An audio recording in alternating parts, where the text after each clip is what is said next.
The gravel crunches under my high heels as I force my way, step by aching step, along the side of the maintenance road.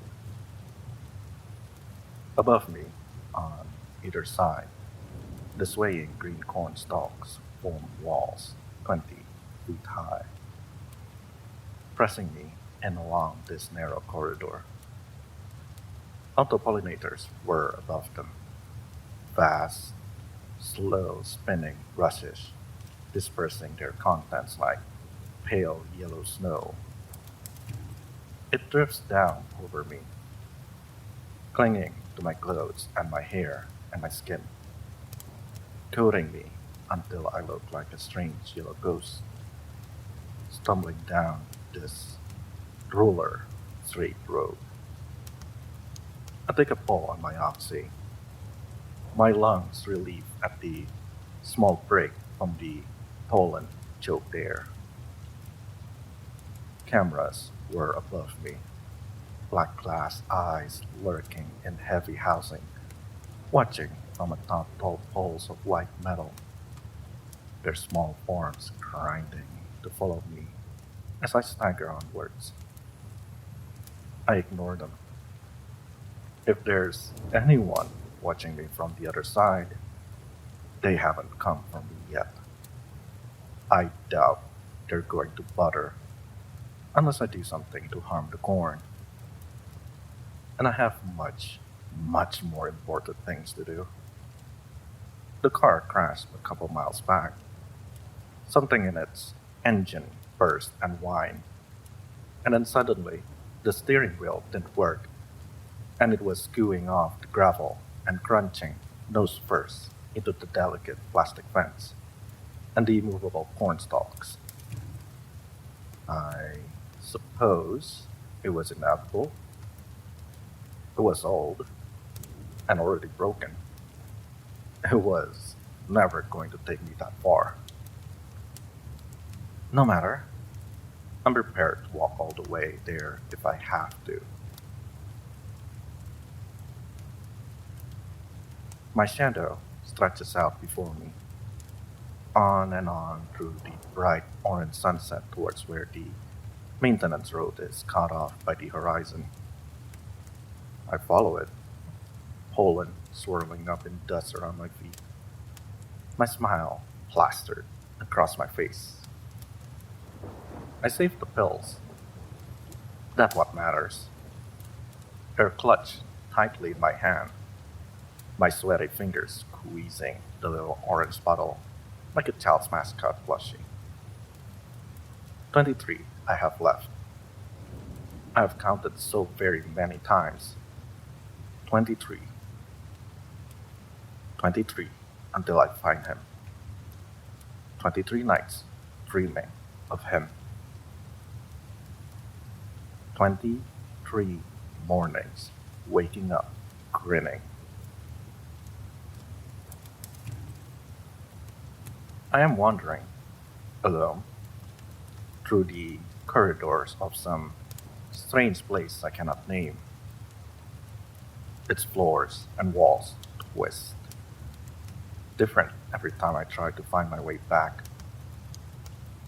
They are white and sleek and clean, adorned with pictures of things that were important to me once, but that I can never quite make out when I look at them.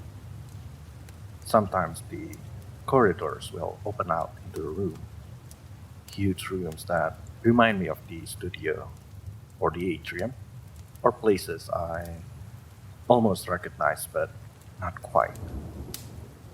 Artificial light filtering in through the high windows, motionless people at dusk whose face blur and fade when I go to them. And all through this place, dotting its walls and ceiling and even floor, like strange metal fungi, are the loudspeakers. They whisper to me, an incessant sound at the corner of my vision that feels like it will worm its way in through my eyes and wrap itself like a python around my brain. I cannot make it out, but as I stumble and run faster and faster, I can feel it building, roaring, and pounding like what the ocean must sound like. It seems almost to propel me, a pressure at my back driving me on and on, a pressure at my back driving me on and on, through the labyrinth corridors towards some inevitable destination. I stop for a moment at a place where one hangs low enough on the wall for me to reach, and put my ear to its flooded hand. Follow, say the words coming out in their thin, half audible stream. Follow, follow, follow. Who am I to disobey? On and on, my feet pound, carrying me through space after space towards whatever beckons me onwards.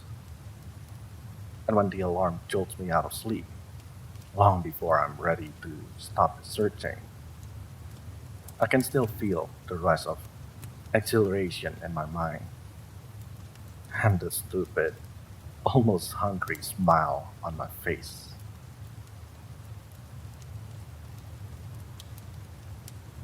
They've given me a new pill with my dinner. I adjust myself, sitting up as far as I can in my cramped white sleeping pod to look at it. The other small things, in a little plastic cup beside my shake and nutrient cube. Tablets or little capsules. White and blue and red, or some combination of the three, scraping slightly as I shift the cup to look at them. But this one is as long as my fingernails, a bright orange capsule, sitting fat and proud atop the rest, almost daring me to discard it, to abandon it on the tray, and let the machines whirl it away. I won't, of course. The pills are there for a good reason. They help me with things, with my weight, and my anxiety, and my paranoia, and my hysterics, and my acne, and my period, and the pain in my muscles, and the pain in my eyes, and the pain in my bones. They're important. I have to take them. And besides, it would take so long to fill out the form explaining why I didn't want it. I put the nutrient cube into my mouth, chewing it more slowly as I took the thing. They've given the cube a new flavor, a sour thing that's trying to be lemon and not doing it very well. And it makes me miss the warm tasting, almost apple that it used to be. No matter. Sure, I'll get used to this one soon enough. Even if it does cramp my stomach and make my eyes burn. And it's better than what I would get on the street, living on oxy wages and industrial waste. At least, it's food. I could look up the pill, of course. I could see what it does, and why they've issued it to me. They're obligated to tell me, after all. Grunting slightly at the movement, I shift myself and reach up above me, to where the touchscreen's pallid glow suffuses down from the roof of my little sleeping pod. Opening my update folder and scanning idly through the masses of unread messages within. But I can't be bothered to spend the next hour sifting through the impenetrable mire of the pharmaceutical updates to find A medicine whose name I don't know described in a language I barely understand. And I realized a few minutes later that I've almost subconsciously closed the folder and gone back to strolling the threadage again. I sigh, half sitting up again and looking down at the dimly lit metal tray. There's a letter G on the top of the pill, stamped into its hard, thin casing, glistening in the shifting light of the video on screen. I stare at it for a moment, wondering idly what it stands for. Then I shrug, slipping the little thing onto my tongue and wash it down with a sip of sake.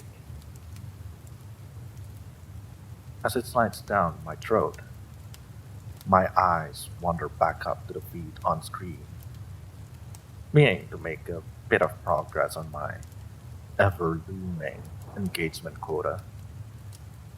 But as I scroll through the endless wash of ads and scattered posts, my mind wanders, drifting away to times and memories that had lain buried for years. Memories of happier things, memories of childhood, of the distant time before I lived in the Vanoville building, when my life was more than this little sleeping pod. I don't quite know when it is I fall asleep, but in my dreams, I am young again, following toys and games through the nursery, a smile of uncaring bliss across my face.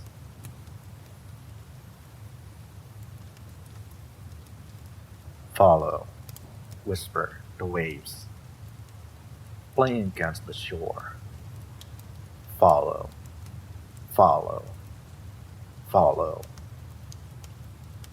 I run along the beach. My brains imagine seagulls humming like security drones as they fly away into the cloudy sky. The waves whisper at my feet, chlorine blue and foaming with memories. And I reach down occasionally to pick one up. My old toy Honda Horton, perhaps, bedraggled and ruined, his smiling mouth half eaten by time.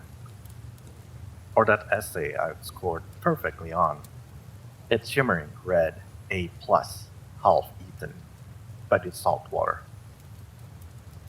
My mind keeps trying to spiral away, to dream those dreams and relive those memories. But always the whisper of the waves drags it back here now, to this beach. Follow, follow, follow. On I run, not knowing what I'm looking for, but desperate to find it. There are dead things on the shore now, things I would rather forget, but they seem to fade as I look at them, blurring into dark, meaningless shape on the sand. They do not matter. They are but gifts of the waves, small beauties and small pains, deposited on the shore by the far greater sea which spawned them. I look up, out across those waves, to where the gray clouds fade to purple and gold on the horizon. There is a shape there, on the far off line between sea and sky, black against the sunset. I cannot see it, not properly, not from this distance, but I know what it is. A small chair, like a swivel seat on a boat, emerging on a long, swaying pole from the sea. And sitting on that chair is him. He is dark, quiet, facing away from me to the sky. He sits hunched there like a gargoyle, head bowed, arms on his knees, feet braced against the pole beneath him. Over his back is a small cape, and on his head is a black top hat, like a TV magician, making his already impressive height seem even greater. He is motionless, except for the flap of his faraway cape in the faint sea breeze. He does not see me. He does not acknowledge me. But his voice whispers to me from the waves. Follow, follow, follow. I kick off my shoes and obey. The water is warm around me, clear and blue. Lost memories swirling around me like a plastic spill. I can see the seabed far below, strange dunes tinted blue by the water, toys and touchpads and ads and paycheck and memories tumbled up amongst them, swirling ever onwards toward the shore. I ignore them all. Only he matters. He is why I am here. He is why I am me. On I swim, on and on, hands pawing at the water, legs kicking desperately behind.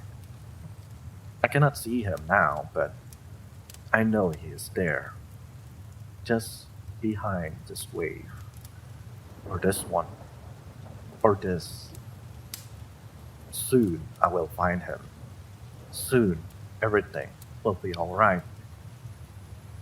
And then a wave crashes down over me as I surface for air.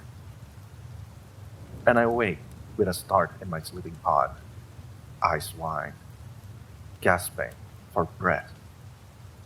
An almost bestial grin of exhilaration stretched across my face.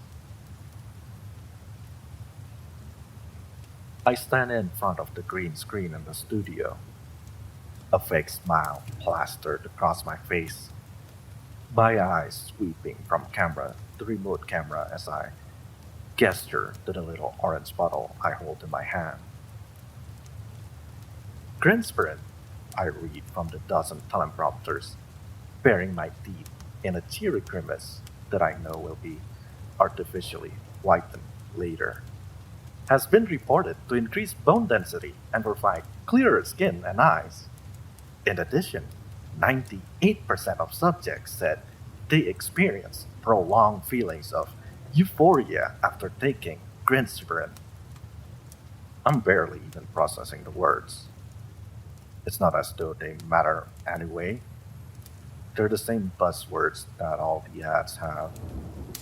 And it'll be edited and dubbed and cut a million times to fit whatever platform it's being broadcasted on. All I have to do is look appealing in the raw footage, and they'll do the rest. I adjust myself, my heels tapping against the green of the floor as I give the cameras an attractive sidelong shot. Ask your local doctor or pharmaceutical site about Grinspirin today.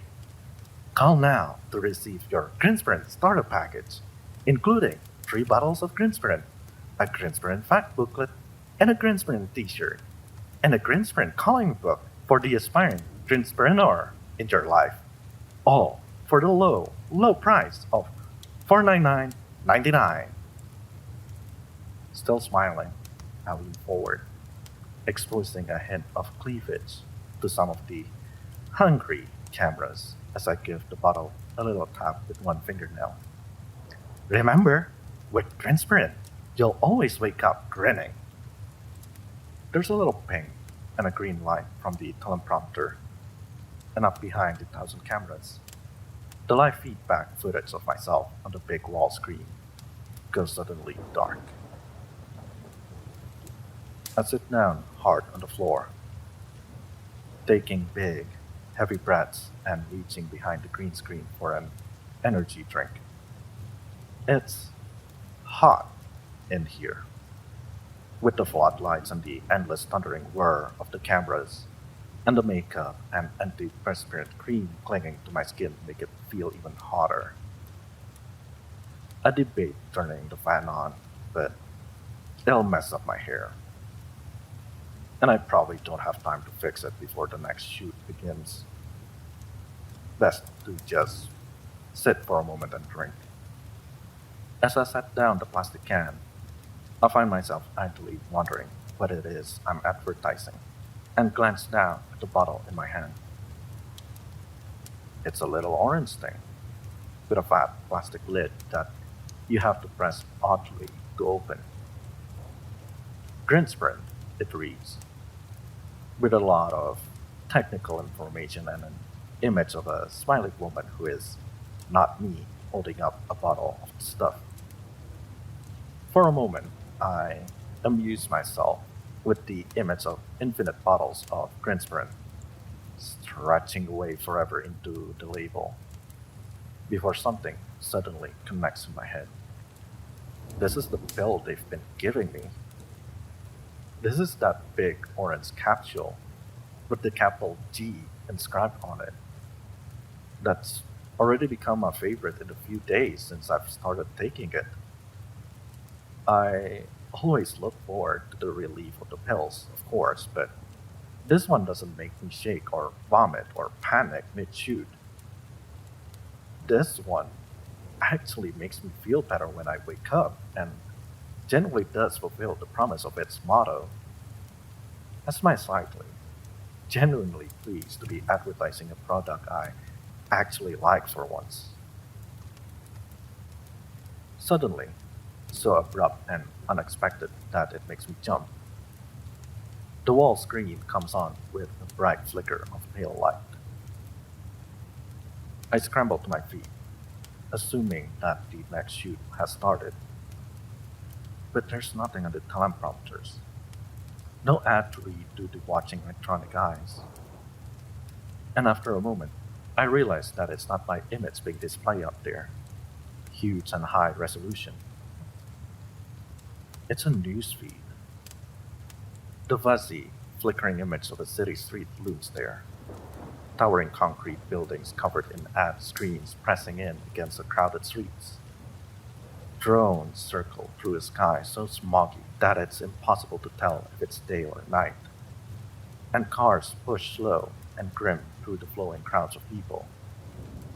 And in amongst those people, walking down the street with a sheer purpose that makes vehicles and pedestrians alike part the way before him. He's a tall man, dressed in a sharply cut ash gray suit, his short cape fluttering behind him as he walks. His hands are folded behind his back, and his face is hidden beneath the brim of his hat. A tall, fancy-looking black top hat, with an orange band around it. He speaks to no one, acknowledges no one, but around him the pedestrians stare as though they've never seen his like before, and the cars slow and even stop so that their passengers can get a better view. The view cuts, again and again, showing him from street-level cams and from the flock of drones that accompanies him. He's no celebrity. I wouldn't know his face if he were. And besides, he's not framed like that.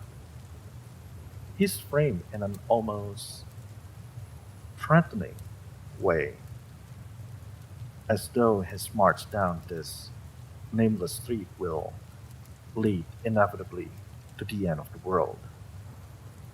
Nervously, I walk off the set, going around behind the cameras for a better view. I'm not really supposed to leave the set, not while the cameras are rolling, but something tells me they won't stop me. And besides, there's something hypnotic about this silent newsfeed broadcasting itself impossibly on a screen that, as far as I knew, was supposed to be off. There's a text scroll at the bottom of the screen. The words of whatever reporter or news anchor is covering the story, transcribed so that even without sound, the news site's message can reach me. Most powerful man in our world today, and one of the most intriguing. As you can see, even here, despite his unexpected appearance, all eyes are on him, and he's taking the attention in stride. The view cuts to a camera that must be set on the roadway itself, staring up at him. His face, for the instant I can see it, is hard set and distant, as though he could break the world and build another in its place if only he put his mind to it. In his eyes, something seems to flicker for the barest instant, and he turns and looks down through the camera and screen at me. I know it is at me. I'm not in the center of the screen. I'm off to the side, ready to scurry back on stage the instant this strange broadcast shuts off. But his eyes meet mine perfectly, and in them I can sense approval and pride and promise. Follow. Those eyes seem to say, follow. And my breath catches. My heart swells. Follow. And my mind is aglow with hopes long forgotten, with dreams I would have to kill, wondering if they could live again. I take a hesitant step forward, one hand folded over my heart, the other reaching out to press against the soft, rippling warmth of the LCD screen. And hesitantly, nervously, not quite knowing if I dare to, I smile. I am half running through a forest, surrounded by the buzz and hum of insects and birds, unsure of where I must go. He is waiting for me, I'm sure of that. I can feel him just ahead, sitting on his strange chair, utterly silent as he thinks of the things too great for me to comprehend. But I do not know where. Perhaps this fork in the path will do it. Or, no, no, I'm sure I've been here before. This one, perhaps, or this one? Follow. Come the words, identifiable as his voice now, murmuring silently to me through the trees. Follow, follow, follow. A deer runs out in front of me, its antlers tangled with Christmas lights, camera cables caught in its hooves. It looked at me for the briefest instant, and for a sudden, overwhelming moment I remember being small again, watching watching a documentary on the last ecodome where deer still live. Then, before my dream can change to an echo of that memory, the deer leaps up into the branches above, and is gone. I look up. Above me, the boughs of the trees interlace, forming a beautiful lattice like some strange, fantastical hall. Light filters down through it, glinting off the patterns of wood and leaves grown into the shape of walls and doors and corridors. The leaves hanging like trim from beautiful archways. And there, far in the distance, sitting in a spherical room made of thousand woven branches, memories blooming like flowers around him. He sits hunched over his chair, on a pole extending up from the forest floor. I run to the nearest trunk, trying to get a grip against the glass smooth bark, trying to haul myself up it. I must get to him. I must. There must be some way into those beautiful halls, into that golden green glowing space that is his and that I desperately need to be mine. Deer look down at me, and birds, and what I imagine wolves must look like. Follow, they whisper in his voice. Follow, follow, follow. I, I can't, I reply, my voice sounding strange and hollow and childish. Follow. The entangled deer reaches down a long, slender limb, extending its hoof towards me and unfolding it like a hand. I grab it, joy rushing through me as I use it to brace myself, scrambling up the slippery tree trunk, crawling up and up towards that beautiful hall above. And then, from nowhere at all, the pleasant beeping of my alarm cuts into my dream, and I awake in my cramped white sleeping pod, hope still grinning from my face. After 8 days, I find a break in the fields. There is a small cutout off the maintenance road, a little gravel plot where a trunk and an airtight shack sit covered in golden pollen. Both are old and rusty, clearly bought years ago and heavily maintained since. Thousands on thousands of cables trail like a black spiderweb towards a metal pole on the roof of the shack. The tails of the cameras feeding what they see to a monitor somewhere within. I am gasping for breath, wheezing in the thick carbon dioxide air, and pulling in vain on my empty oxy. My legs ache. My clothes are tattered. My body is drenched in sweat. I am starving and dehydrated and exhausted. I have only 15 pills left. The only thing keeping me moving is the promise of finding him. My dreams have been throbbing with him, my exhaustion letting them leak through into my waking hours as well as my tossing, fitful sleep.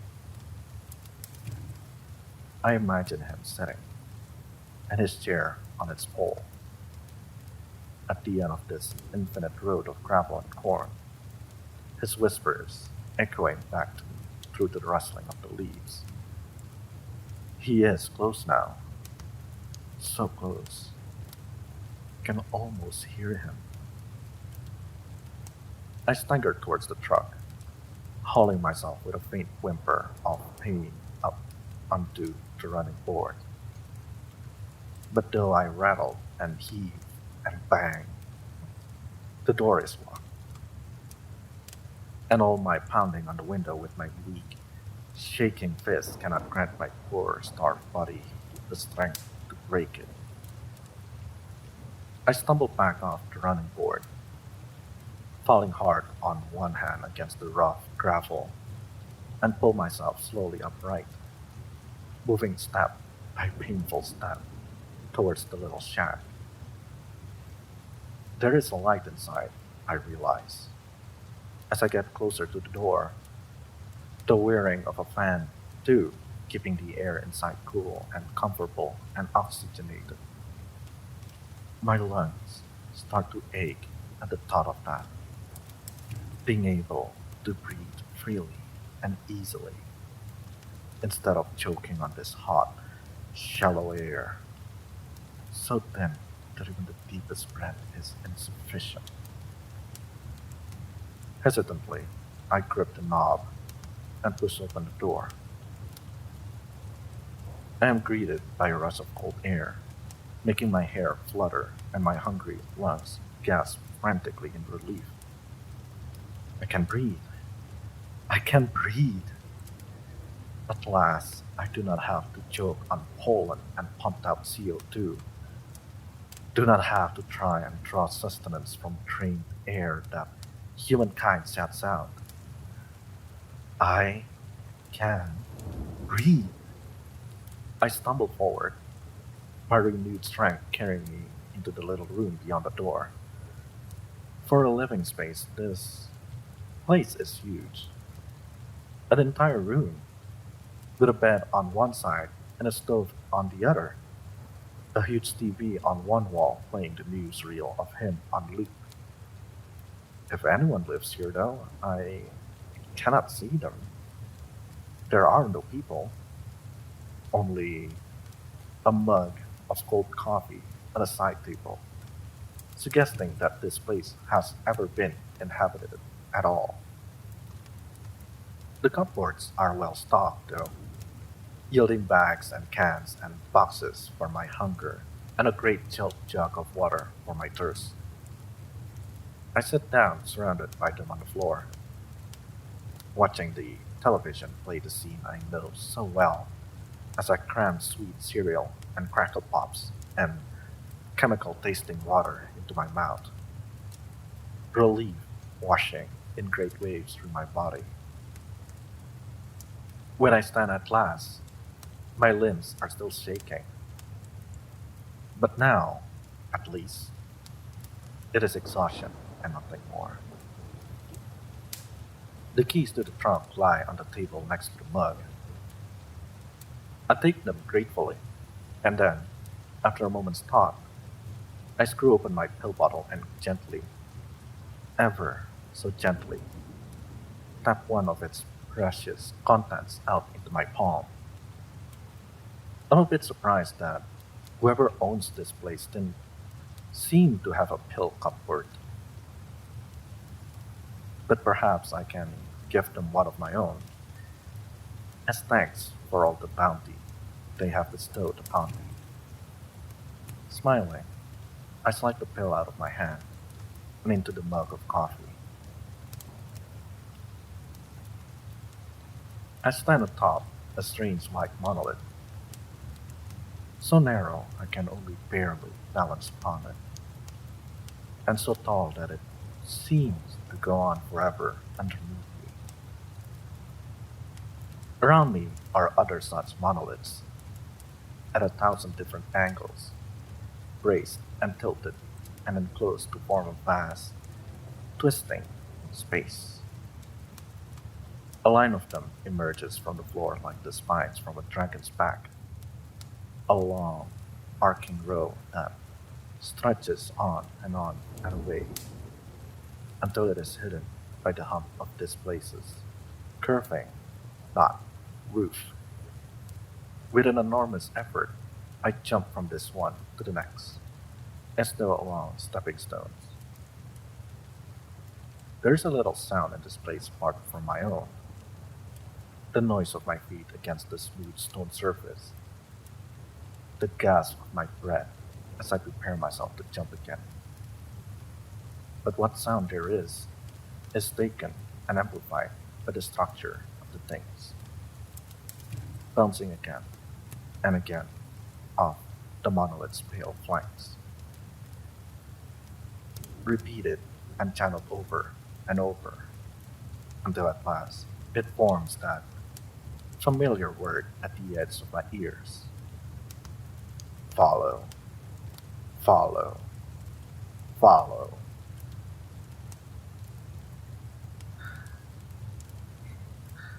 Um, Trying, I say, and my speech echoes back as an explosion of words, urging me onwards.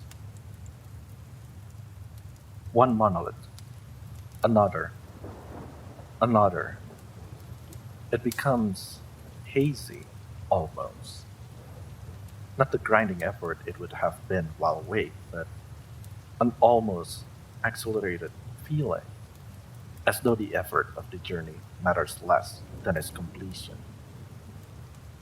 The entirety of this place is identical, but I can feel my heartbeat speeding up, can feel the excited way the words bounce around my head like fluttering birds. I am getting closer, and then, suddenly, a leap carries me, the monolith short enough to make out the space beyond the curve of the roof, and I see him. He sits atop his chair where the last monolith should be, aloof, uncaring, his back turned to me. The pole is taller than even the tallest of the great white structures, but I do not care. My goal is in sight. All I have to do now is make it to him. Another leap, another, another. With each one, he grows closer, the details of his form becoming clearer. That orange band around his top hat, the ash gray of his suit, shimmering strangely in the pale light that suffuses this place like a fog. The rusting metal of the pole, the clean iron gray of the chair, the whisper swirl around me like a great flocks of bats, pushing me towards him, and I let them half carry me like an airplane soaring on the wind. Not so many more now. Another, another, another. And then, almost before I know it, I stand atop the very last monolith, at the base of the pole, looking up at where he sits 100 feet above. I call out to him, but he does not reply. He does not even move. I can hear his slow breath, the quiet flap of his cape in a breeze I cannot feel. It is as if he does not know I am there at all. I know, in that instant, that I will have to climb to him. There is no hesitation in my mind. I crouch, pausing for a moment in apprehension, and then spring forward, borne on my wind of whispers. My limbs flail out as I find myself suddenly, horribly falling, and my hands reach frantically for the pole, for it will save me. It will lead me to him. It must. It must. With a sensation like an electric shock, my hand closes around the cold metal, and as they do, I awake with a start the pinging of my alarm, still grinning with exultation even as I realize that I have failed him yet again. I lie in my sleeping pod, awake, thinking. They sent me off the shoot early today. They never do that, ever. Often they keep me late, shooting for an hour or two or even three after the end of the shift. But I've never finished early before. Not once in all the years I've worked here. But then, everything has changed since that news broadcast. and the entry of his terrible face into the ghostly electronic halls of the internet.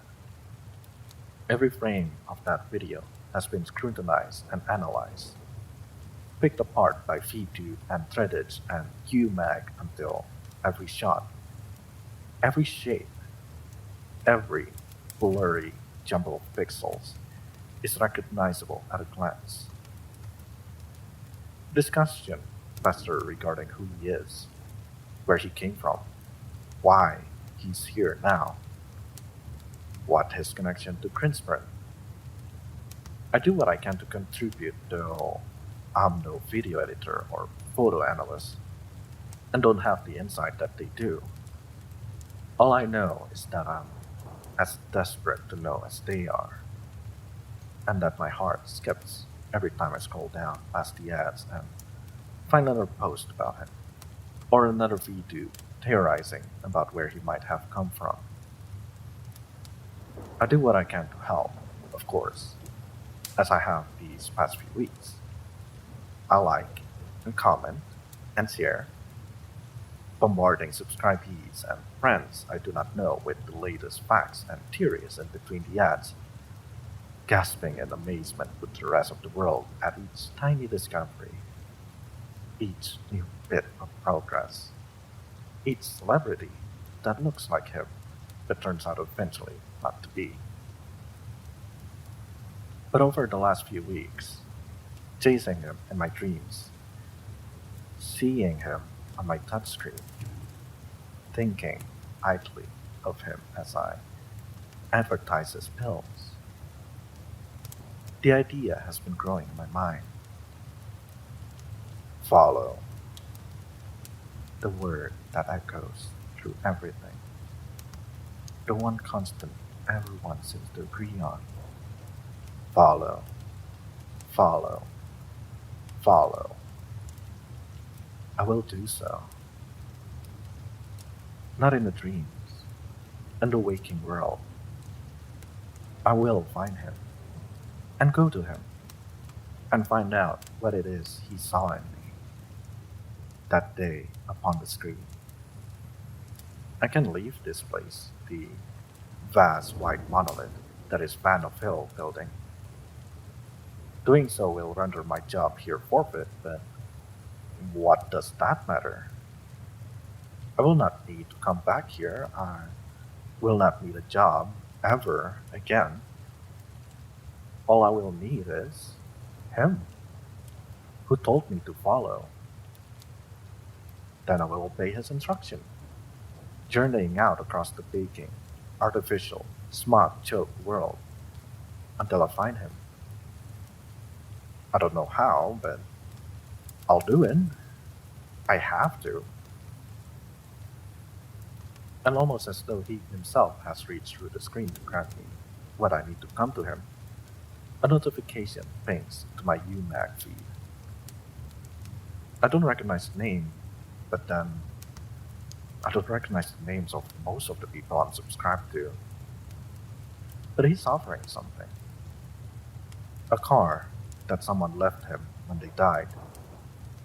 A little Volkswagen sitting abandoned and unwanted in a towering parking garage. And then I read the address, and my heart skips in my chest. It's in my city. Not too far from here, even. Just a few hours on foot through the smog-choked streets. I can make that. I can walk that far. For him. I grin as I tap the reply button. Hope is pounding my chest like a second heart. I will follow him. I will. I will. He is waiting for me.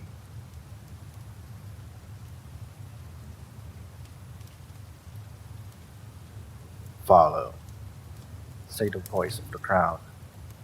Follow, follow, follow. I push through them, all but running down the smoky street. Drones circle above me, the whine of their rotors drowning the crowd's speech for stuttering intervals before it resurges again like a wave. whispering to me, calling to me, pushing me along like depressing bodies. I can almost see the flap of his cape ahead of me, the bob of his top hat above the other young heads. My hands park the forms ahead of me like water, eager to move along faster than their sluggish, meandering shuffle. Their faces turn towards me, smiling. How familiar. Blurred shape of people I once knew, people I once cared about. Hands reach out to grab me, and whether they mean to push me on or pull me back, I do not know. I do not allow myself to be slow enough to find out. For a moment, I see a flash of orange headband ahead of me, and I dart towards it, the movement carrying me gradually down a different street, at a different angle between the mammoth concrete buildings. One of the drones skims down, its camera lenses playing his face on them like screens, and I sweat at its huge form like an irritating fly, sending it buzzing away again up into the yellow-brown clouds as I push on and on. And then, as I emerge into a larger, wider space of street, I see him. He is not walking ahead of me, like I had thought. He is sat upon his pole, the base of it buried in the cracked concrete of the street like a fire hydrant. I step up in those choking mustard smoke clouds, so that his body and his chair are silhouetted within them, like a deity looming on high within the orange and gold. I run forward, scrambling at the pole, trying desperately to climb its smooth metal surface, but my hands slide uselessly off the slick iron, and my movement do not so much as send ripples up towards where he sits, silent, uncaring. From below me, I feel something, a touch, a hand on my lower back. It is a member of the crowd, pushing me upwards, helping me up. Another joins me, and another, and a third, their eager message flowing in his voice from their lips as they lift me up, and up, and up towards him. Soon they began to pile atop one another, crushing each other below me in their eagerness to lift me, to deliver me to him. That single, imploring word carrying me up and up and up. And all the time, I see him up there, getting closer and closer and closer. My heart beating almost in my throat as I scrabble and pull and do what I can to pull myself up as their thousand bodies push me. One of the drones skims down, and I reach out to grab its metal chassis, feeling it dip and whines as I pull myself up and set a foot upon its plastic carapace. Another wears down, and another, and another, and I step on each in turn, like a strange staircase, carrying me up and around the pole, ascending closer and closer and closer. My fingers brush the base of that cloud of filth, and then my hair, and then my shoulders are in it. The whispered chat from the crowd throbbing up towards me, eager, excited, hopeful. And then, as my feet become immersed entirely within that choking yellow filth, I reach up and hesitantly, reverently, touch the tip of his cape. His head snaps towards me. I feel as though my heart will burst. My smile is so wide I think my cheeks will break. His eyes turn towards me, orange, glowing, a flame coming to meet mine. And then I'm sitting up in the seat of the truck, gasping for air, still grinning like a madman, even as tears fall burning from my eyes. That truck has taken me far. The food and oxys I loaded into its back seat sufficient to carry me for weeks through the corn. But even the corn is gone now, the fields ending with an abrupt white metal fence, and leaving in their wake a broiling wasteland of crumbling ruins and jagged rock formation and harsh, grim dust of the bare earth. There is no road here, no guide, no way to tell which way I am to go. But I feel certain of it, like a secret drone finding its way home. All I must do is keep driving and go on and on and on, and eventually, I will find him. 10 pills, 9, 8, 7. I take one faithfully each night before I go to sleep, and sink with relief into dreams of him, calling me forever to follow. They will run out soon, but I have faith. I will find him the last week, before my beloved orange pills are gone at last. And then, on the second to last day of driving, something appears over the horizon. At first, it seems like a light of some kind, a golden glow throwing up against the wispy, suffocating clouds. Then, as morning dawns, and even those last trails of light fade away from its flanks, I realize the truth. It is a tower, colossal, looming, monolithic, a titan hyperbola made of polygons of built glass, stretching what must be half a mile or more above the wasteland. Its surface flickers and glows and shifts, illuminated a warm white, except where the light hits its edges and turns them a fiery orange. It makes no sound, but I can feel the sheer presence of it, humming towards me, and over me, and through me, beckoning like a great beacon, up there among the plains. That is it. That is where I must go. Larger and larger it grows, looming up in the windshield of the truck until it is all I can see.